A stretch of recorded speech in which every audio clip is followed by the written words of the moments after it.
Hello artists! Today we are going to be making a magic expanding paint cake. The first thing I'm doing is I cut cardboards with a long piece of cardboard and then I traced it on another piece of cardboard to get the top of my cake, and you can see right now I'm making sure it fits. It goes over the edge a little bit, but that's okay with me. It looks good to go, so I'm going to start with my paint. To make my paint, I'm going to need 1 cup of flour. After that, I'm going to need 1/4 cup of baking soda. So I'm going to add those two things together. The last ingredient that I need is 1 teaspoon of salt and 1 cup of water. Then I'm going to mix it all together. It should not be lumpy, so make sure you mix it really well to get all those lumps out.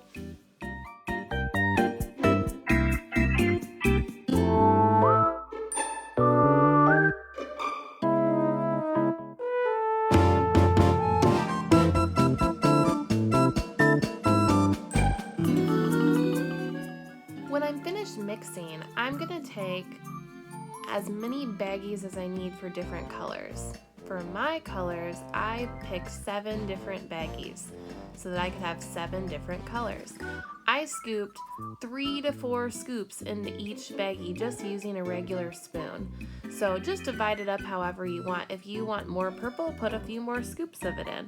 It's whatever you want to do for your colors.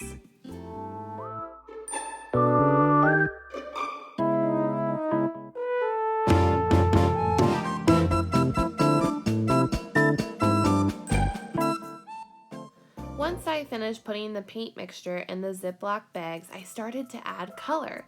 So right now you can see I just added 1 drop of orange food coloring. And if you don't have orange food coloring, you could use 1 drop of yellow and 1 drop of red to make your own orange. Then I just mixed it together by squishing it and rubbing it and just trying to mix it together with the bag zipped up.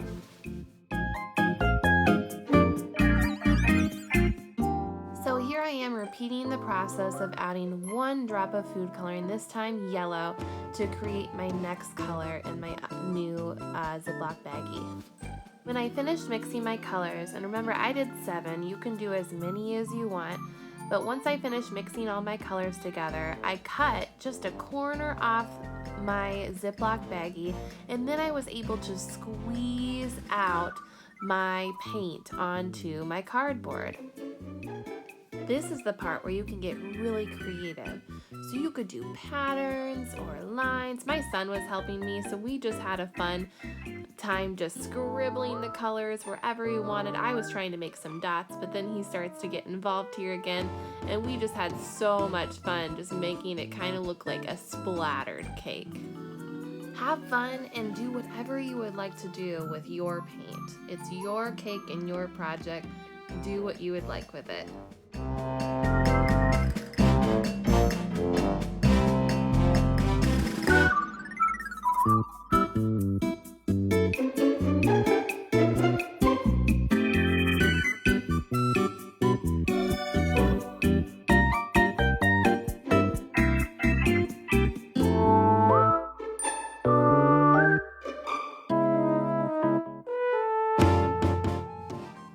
I skipped ahead and started adding the final steps, and when you are done painting, what you're going to do is you're going to put your artwork in the microwave and heat at 15-second intervals until all paint has puffed up.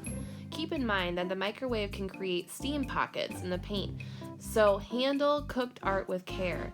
After allowing it time to cool for several minutes, an adult can inspect it to see if it is safe for you to handle.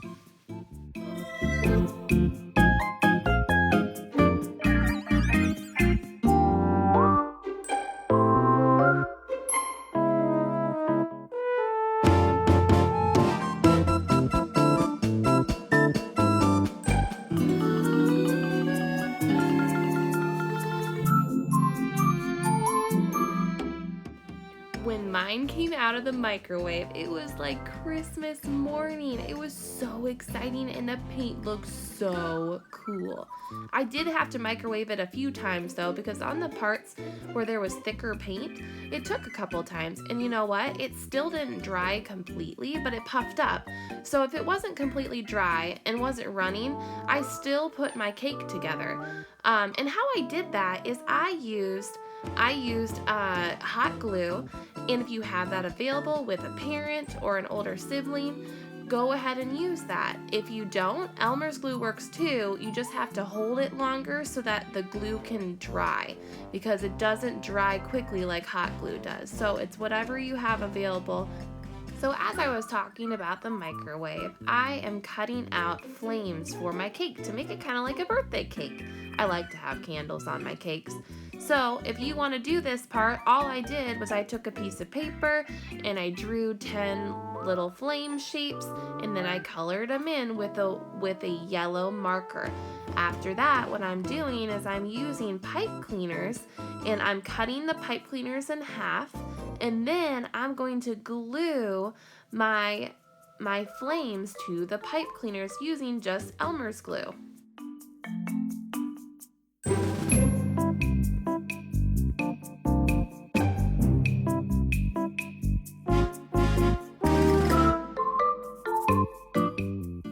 I decided to only do 5 candles and glue the flame on both sides, so that if you see your cake from all angles, you see a yellow flame on all sides. So that's why I cut out 10 of them. So on that one, I can see it on the front and the back.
When I was done with my candle, I took a pen and I very carefully wiggled the pen to poke a tiny hole so that I could poke my candles inside of it.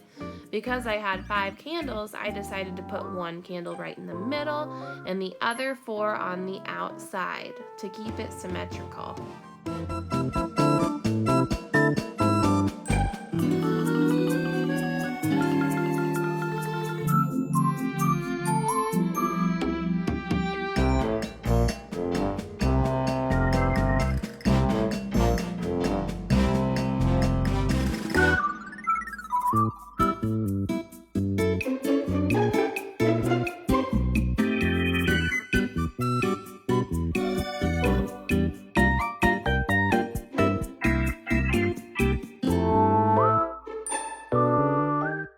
It looks delicious. Have fun, Emerson artists.